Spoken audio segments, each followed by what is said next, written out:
Tweet उतना ही फर्जी, false, झूठा और काल्पनिक है जितना कि भारत में संविधान बदलने का कोई षड्यंत्र हो रहा है। इस तरह के मुद्दे भी बस काल्पनिक हैं, फर्जी हैं और लोगों का ध्यान बटाने के लिए और थोड़ी सी सिंपैथी अर्जित करने के लिए दिया हुआ बयान। वायनाड में बहुत जबरदस्त हादसा हुआ है। वहां की राज्य सरकार पूरी तरह से फेल हो गई है। जो आदमी पतराचाल घोटाले में 8 करोड़ जेल की सजा काट चुका है, जो आदमी खिचड़ी घोटाले का अभियुक्त है, जो आदमी अभी जमानत पे चल रहा है, ऐसे आदमी से सच की उम्मीद आप नहीं कर सकते। राहुल गांधी ने एक ट्वीट किया है कि जल्द ही उनके घर पर ईडी के अधिकारी पहुंचने वाले हैं, क्योंकि उन्होंने चक्रव्यूह को लेकर जो संसद में बयान दिया था उससे कुछ नेता नाराज हैं और इसके बाद से राजनीतिक हलकों में काफी ज्यादा हलचल मच गई है। इस बारे में हमारे साथ बात करने के लिए शिवसेना के वरिष्ठ नेता और पूर्व सांसद संजय निरुपम जी हैं। सर, राहुल गांधी जी ने देर रात 2 बजे ट्वीट किया है और उनका कहना है कि चक्रव्यूह को लेकर जो उन्होंने बयान संसद में दिया था, 2 में से एक शख्स को नागवार गुजरा है और जल्द ही उनके घर पर ईडी के अधिकारी आने वाले। इसको किस तरीके से देखिए, राहुल गांधी जी कल गए थे वायनाड और वायनाड में जो प्राकृतिक आपदा आई है उससे त्रस्त लोगों की पीड़ा बांटने गए थे। तो उनकी पीड़ा बांटने के बजाय वो अपनी पीड़ा सुना रहे हैं।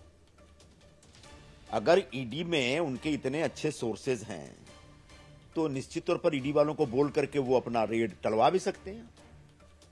रेड डालने आएंगे तो उनको कुछ फर्जी जानकारी भी दे सकते हैं। तो यह बेसिकली यह ध्यान बटाने का एक षड्यंत्र है। वायनाड में बहुत जबरदस्त हादसा हुआ है।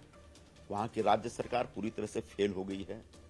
वहां के एमपी स्वयं राहुल गांधी जी थे, दोबारा जीते हैं और वहां के लोगों के कल्याण के लिए लोग इतनी बड़ी आपदा में सुरक्षित रह सके इसके लिए उन्होंने कोई इंतजाम किया नहीं है या कुछ इंतजाम करते हुए दिखे भी नहीं या कभी कोई मांग भी नहीं उठाई। ऐसे में उनके अंदर एक गिल्ट है, एक दोष है, एक कहीं ना कहीं उनको परेशानी हो रही है कि वायनाड में कुछ गड़बड़ हो सकता है कांग्रेस के खिलाफ। तो उससे एक सिंपैथी अर्जित करने के लिए इस तरह से उन्हें ध्यान बटाया है और इसमें कुछ नहीं है। वो ट्वीट उतना ही फर्जी, फॉल्स, झूठा और काल्पनिक है जितना कि भारत में संविधान बदलने का कोई षड्यंत्र हो रहा है या आरक्षण खत्म किया जाने वाला। ये दोनों मुद्दे काल्पनिक थे। इन्हीं मुद्दों पर नैरेटिव बना के ना लोकसभा चुनाव जीता। इस तरह के मुद्दे भी बस काल्पनिक हैं, फर्जी हैं और लोगों का ध्यान बटाने के लिए और थोड़ी सी सिंपैथी अर्जित करने के लिए दिया हुआ बयान। वायनाड के दौरे पर तो राहुल गांधी कह रहे हैं कि जिस तरीके से प्राकृतिक आपदा के तौर पर वहां पर ये घटना हुई है, उन्हें उम्मीद है कि केंद्रीय एजेंसी के साथ साथ जो केंद्र सरकार है उनकी तरफ से पूरा निष्पक्ष होकर मदद मिलेगा, क्योंकि वहां के पिनारी जो विजयन मुख्यमंत्री हैं उन्होंने कहा कि केंद्र सरकार की तरफ से जो आईएमडी है वो सही तरीके से उनको अलर्ट नहीं किया, जिसकी वजह से ये त्रासदी इतनी बड़ी हो गई। ये जो अर्ली वार्निंग सिस्टम होता है ना, उसके बारे में सुन रहा था एक दिन राज्यसभा में गृह मंत्री जी को। उन्होंने तो तारीख के हिसाब से बताया कि ये हादसा होने के हफ्ते 10 दिन पहले अर्ली वार्निंग दे दी गई थी कि भयंकर बारिश हो सकती है, आप डिजास्टर मैनेजमेंट के हिसाब से तैयारी कर लीजिए इस आपदा से निपटने की। आप चूंकि तैयारी नहीं कर पाए, फेल हो गए, इसलिए केंद्र को दोष दे रहे हैं। दूसरी बात, कहीं पर भी बड़ी प्राकृतिक आपदा आती है तो एक आपदा फंड होता है, इस तरह के एक आपदा रिलीफ फंड जिसको बोलते हैं, कैलेमिटी रिलीफ फंड, वो सेंट्रल गवर्नमेंट के पास होता है और वो फंड बिल्कुल जाता है, वो ऑफिशियली, लीगली, स्टैट्यूटरी जाता है वो फंड। तो बिल्कुल वायनाड में भी फंड आ जाएगा। इसके ऊपर एक झूठा बयान देने का क्या मतलब है? सर, ये भी कहा जा रहा है कि जो एजेंसीज वहां पर गई या जो मौसम विभाग के लोग वहां पर दिया, केंद्र की से टीम गई, वहां की जो सरकार है, स्थानीय सरकार, उन्होंने एंट्री नहीं करने दी, उनको भी रोका, कहा कि कहीं ना कहीं ड्रामेबाजी है। तो कहीं ना कहीं पूरी घटना को लेकर पॉलिटिसाइजेशन, आपको नहीं लग रहा है कि बहुत ज्यादा पॉलिटिसाइज हो रहा है? ये वायनाड में जो हादसा हुआ है वह सबसे पहले तो केरल की राज्य सरकार की बहुत बड़ी फेलियर है। केरल हो या महाराष्ट्र हो या गुजरात हो, तमिलनाडु हो या उड़ीसा हो या आंध्रा हो, ये सब एक कोस्टल स्टेट हैं। हमारे राज्यों का बड़ा हिस्सा समंदर किनारे है। तो जब भी बारिश आती है तो ऐसे हादसों की आशंका बनी रहती है और ऐसे हादसे होते हैं कहीं ना कहीं पे। तो उसके लिए राज्य सरकारें पहले से तैयार रहती हैं। महाराष्ट्र सरकार ने 1 महीना पहले से तैयारी शुरू कर दी थी उसके बाद भी कोई हादसा आता है और हम पूरी तरह से उसको रोक पाएंगे, इसकी गारंटी नहीं दी जा सकती, क्योंकि मालूम नहीं हादसे का लेवल कितना बड़ा होगा, उसका पैमाना कितना बड़ा होगा। तो चूंकि केरल एक कोस्टल स्टेट है, उसका बड़ा हिस्सा समंदर किनारे है, तो यह राज्य सरकार की जिम्मेदारी थी कि वायनाड जैसे इलाके में इतना बड़ा हादसा होने से पहले उसको रोकने की या उससे बर्बादी को कंट्रोल करने का इंतजाम वो करते। नहीं किया। क्यों नहीं किया? क्योंकि वहां पर जिस इलाके में इतना बड़ा हादसा हुआ है वहां पर लैंडस्लाइड होना ही था, और इस प्रकार की बातें कई बार कही जा चुकी हैं, पार्लियामेंट तक की बातें आई। अब लैंडस्लाइड क्यों होना था? क्योंकि वहां पर बहुत ही इलीगल कंस्ट्रक्शन बने हुए हैं। कोई 4000-5000 के आसपास ऐसे घर बने हैं पहाड़ों पे, जो जोरदार बारिश होगी तो गिरना ही गिरना उनको।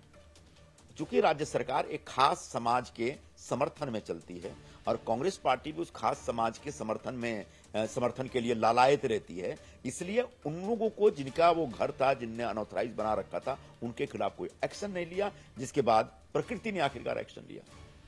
तो प्रकृति का प्रकोप झेलने से पहले आपको भी निष्पक्ष होकर के एक प्रशासनिक दृष्टिकोण से एक्शन लेना चाहिए था। आपने एक्शन नहीं लिया। वो सारे के सारे अनऑथराइज्ड घर वहां पर, जो कि इस बार बह गए, जिसके नीचे लोग दब के मर गए, लगभग 300 से ज्यादा लोगों की जान चली गई है, तो उनको आपने मरने दिया। ये मैं कह सकता हूं कि ये मनुष्य निर्मित आपदा है। ये प्राकृतिक आपदा तो है, लेकिन इससे जो तबाही हुई है उससे बचा जा सकता था अगर राज्य सरकार और कांग्रेस पार्टी जो खास वर्ग के वोटों के लिए लालायित रहती है और उन वोटों के लिए जल्दी से कोई मतलब जो एक प्रशासनिक तौर पे कार्रवाई करनी चाहिए, करने से कतराती है, उसका नतीजा है। राहुल गांधी ने जो सर ट्वीट किया उसके ऊपर एक कदम आगे बढ़ते हुए संजय राउत का ये कहना है कि एक विदेशी जो है ताकतों के जरिए विपक्ष के जो नेता हैं उनको टारगेट किया जा सकता है, हमले भी हो सकते हैं, इसकी भी आशंका जताई है। और कहीं ना कहीं उनका कहना है कि सरकार के खिलाफ जो बोलता है विपक्ष का नेता, उसे सीधे टारगेट किया जाता है। क्या कहें? जो आदमी पतराचाल घोटाले में आर्थर रोड जेल की सजा काट चुका है, जो आदमी खिचड़ी घोटाले का अभियुक्त है, जो आदमी अभी जमानत पे चल रहा है, ऐसे आदमी से सच की उम्मीद आप नहीं कर सकते। संजय राउत जमानत पे जी रहे एक अभियुक्त हैं, जानबूझ के लोगों का ध्यान बटाने के लिए और सत्तारूढ़ दल को बदनाम करने के लिए इस प्रकार की अनाप शनाप बातें करते रहते हैं। षड्यंत्रकारी वो लोग हैं जिसका प्रदर्शन लोकसभा चुनाव के दरमियान दिखा, कैसे कैसे षड्यंत्र रचे गए, कैसे कैसे झूठे प्रचार किए गए। तो उसी तरह का झूठा प्रचार ये भी है, और ऐसे झूठे प्रचार का इस बार कोई असर नहीं पड़ने वाला। दाऊद गैंग की भी एंट्री उन्होंने बता दी है राजनीति में। जिस तरीके से एक समय दाऊद गैंग एक्टिव हुआ करता था मुंबई में, उस तरीके से जितेंद्र अवार्ड के ऊपर जिस तरीके से हमला हुआ है, उनका कहना है कि राजनीतिक हलकों के जो विरोधी हैं उनको उस तरीके से टारगेट करने की कोशिश की। उबाठा जिन लोगों के साथ आजकल गठबंधन बना के काम कर रही है, उनके नेताओं का दाऊद गैंग के साथ एक रिश्ता रहा है वर्षों तक। तो अगर दाऊद की एंट्री होती है तो उबाठा और कांग्रेस को मदद करने के लिए होगी, और शायद उनकी बातचीत हो भी गई होगी अब तक। तो दाऊद इब्राहिम मुंबई का दुश्मन है, महाराष्ट्र का दुश्मन है, देश का दुश्मन है। उसने मुंबई में जो बॉम्ब ब्लास्ट कराए थे उसके लिए उसको कभी भी माफ नहीं किया जा सकता।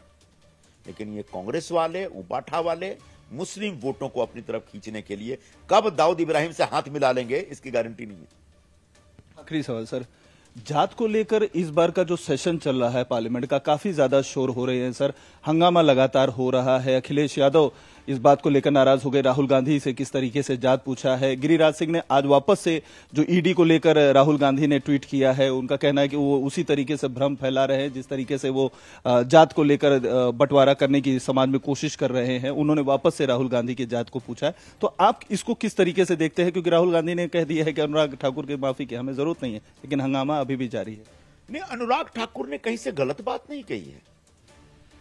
राहुल गांधी जी अपने भारत जोड़ो यात्रा के दूसरे चरण में रास्ते, तुम्हारी जाति क्या है जल्दी बताओ, तुम पिछड़ा है, नहीं पिछड़ा, तुम मिश्रा है, अच्छा मिश्रा है, फिर हंसते हैं, मजाक उड़ाते हैं। ये दोनों नेता सरेआम लोगों की जातियां पूछते, और ऐसे में अगर उनकी जाति पूछ ली गई तो ये पाप तो नहीं हो गया? भाई, जब आप चाहते हैं कि जातिगत जनगणना हो और पता चले कि कौन सी किस जाति के लोग यहां पर रहते हैं, कितनी संख्या में, तो आपकी जाति क्या है, आप कौन से वर्ग में आएंगे जनगणना के दरमियान, यह भी तो पता चलना चाहिए देश को। कल आप बोलेंगे कि नहीं आप मुझसे जाति नहीं पूछ सकते। तो ये बिना वजह कांग्रेस पार्टी ने इसके ऊपर हाय तौबा मचा रखी है। अनुराग ठाकुर ने एक शब्द भी गलत नहीं बोला, उसको पूरा अधिकार है राहुल गांधी से उनकी जाति पूछने का, और राहुल गांधी को कहीं से शर्माना नहीं चाहिए। बता देना चाहिए कि नेहरू जी कश्मीरी पंडित थे, उनकी बेटी कश्मीरी पंडित थी, उसके बाद से सब कुछ भरभरा के गिर चुका है।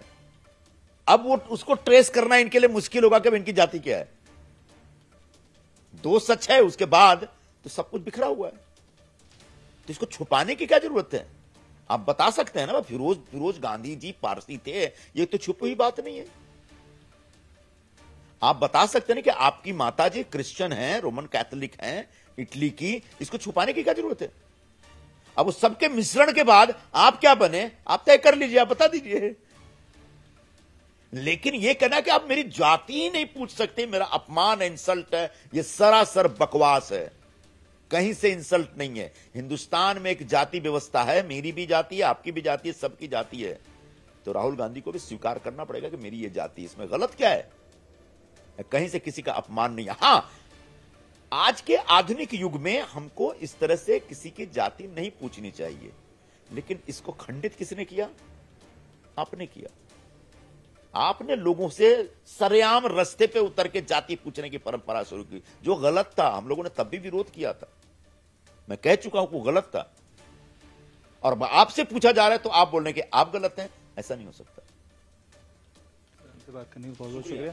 तो ये थे संजय निरुपम, जिनका साफ तौर पर कहना है कि राहुल गांधी जिस तरीके से खुद जात पूछने की जो राजनीति उन्होंने शुरू की थी, उसका रिजल्ट उन्हें देखने को मिल रहा है। और अब जब उनसे उनकी जात पूछी जा रही है तो उन्हें बताने में शर्म क्यों आ रही है।